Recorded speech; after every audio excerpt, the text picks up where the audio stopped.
Assalamualaikum warahmatullahi wabarakatuh. Saya Nisa Aulia, nomor absen 26 dari kelas 13 Kimia Analis 1 akan memaparkan materi tentang mineral dan batuan.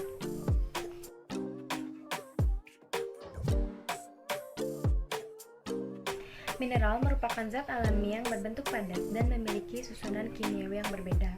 Oleh karena itu, mineral memiliki rumus kimia tertentu dan konsisten. Mineral merupakan agrogenik atau tidak diproduksi oleh organisme hidup.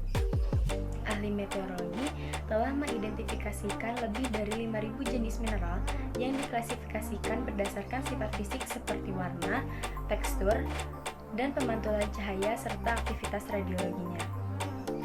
Mineral merupakan material penting yang membentuk bumi dan benda-benda luar angkasa seperti meteorit, bulan, dan bintang.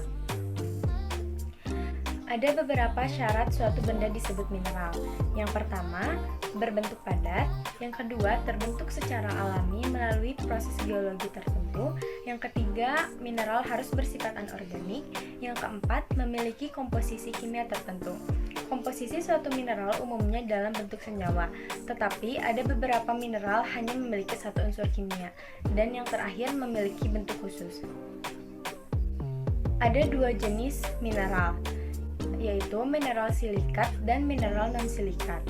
Mineral silikat yaitu mineral yang memiliki unsur pembentuknya silika yang merupakan hasil pembentukan magma. Mineral non-silikat yaitu kelompok mineral yang unsur pembentuknya bukan dari silika, di antaranya sulfida, oksida, sulfat, dan karbonat. Mineral digolongkan menjadi dua golongan. Ada mineral golongan utama dan mineral golongan sekunder. Mineral golongan utama yaitu mineral yang terbentuk secara langsung dari kristalisasi magma dan kehadirannya sangat menentukan dalam penamaan batuan.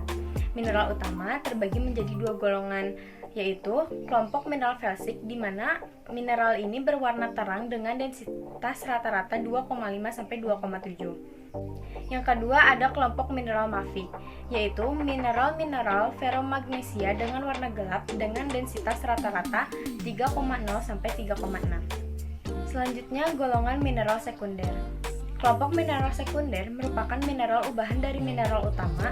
Ubahan ini akibat dari hasil pelapukan, reaksi hidrotermal, maupun akibat proses metamorfosa yang melibatkan bertambahnya tekanan dan temperatur terhadap mineral utama, sehingga mineral utama berubah menjadi mineral baru. Mineral sekunder tersebut terdiri dari kelompok mineral kalsit, kelompok mineral serpentin, kelompok mineral klorit, kelompok mineral serisit, dan kelompok mineral kaolin. Selanjutnya, batuan.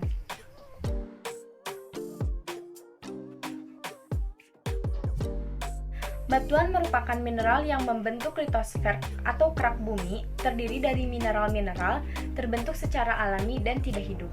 Secara umum, komposisi batuan di permukaan bumi yang didasarkan atas jenis batuannya didominasi oleh jenis batuan sedimen, yang menutupi hampir 66% permukaan bumi, sedangkan 34%-nya berupa batuan ekstrusi sebesar 8%, batuan intruksi sebesar 9%, dan batuan metamorf sebesar 17%.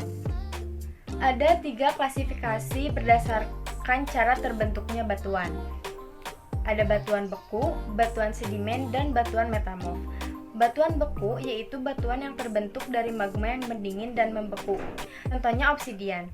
Proses terbentuknya batuan ini sendiri berasal dari magma yang mengalami pembekuan yang sangat cepat. Obsidian sebagian besar mengandung 70% atau lebih silikon dioksida. Contoh yang kedua ada batu basalt. Batu basalt ini merupakan salah satu batuan beku vulkanik yang berasal dari hasil pembekuan magma berkomposisi basa di permukaan atau dekat permukaan bumi. Basalt sebagian besar mengandung mineral silika, feldspar, piroksin, olivin, magnetit, dan ilmenit. Yang kedua, batuan sedimen. Batuan ini terbentuk ketika sedimen diendapkan melalui air, angin, gaya berat, atau es yang mengalir membawa partikel-partikel dalam bentuk suspensi. Contoh dari batuan sedimen yaitu ada batuan konglomerat. Batuan konglomerat merupakan batuan yang terbentuk dari proses penghancuran dan transportasi serta pengendapan dan litifikasi. Kandungan mineral yang terdapat di dalamnya yaitu kuarsit, granit, sert, dan kuarsa. Contoh kedua yaitu batuan serpih. Batuan serpih adalah salah satu batuan sedimen klasik yang dimana partikel penyusunnya kebanyakan berupa butiran berukuran pasir. Batu ini mengandung 50% lanau, 35% mineral-mineral lempung, dan sekitar 15% mineral autigenik ataupun endapan kimia. Yang ketiga ada batuan metamorf. Batuan metamorf merupakan batuan yang terbentuk karena terjadinya suatu proses perubahan fisika maupun kimia pada batuan sebelumnya yang disebabkan oleh adanya tekanan dan panas. Biasanya, batuan ini terjadi karena aksi dari lempeng tektonik, tekanan, kompresi, maupun gaya geser yang terjadi dalam waktu yang lama. Contoh dari batuan metamorf yaitu batu slat. Batu slat merupakan batuan metamorf terbentuk dari proses metamorfosisme batuan sedimental atau mudstone, yaitu batu lempung, pada temperatur dan suhu yang rendah. Batu slat mengandung mineral kuarsa yang berlimpah dengan sejumlah kecil feldspar, kalsit, pirit, hematit, dan mineral-mineral penyerta lainnya. Contoh yang kedua ada kuarsit. Kuarsit merupakan salah satu batuan metamorf yang keras dan kuat, terbentuk ketika batu pasir sandstone mendapat tekanan dan temperatur yang tinggi. Kuarsit mengandung 99% silika dengan hanya sejumlah kecil dari mineral oksida besi dan mineral tahan jejak seperti zirkon, rutil, dan magnetit.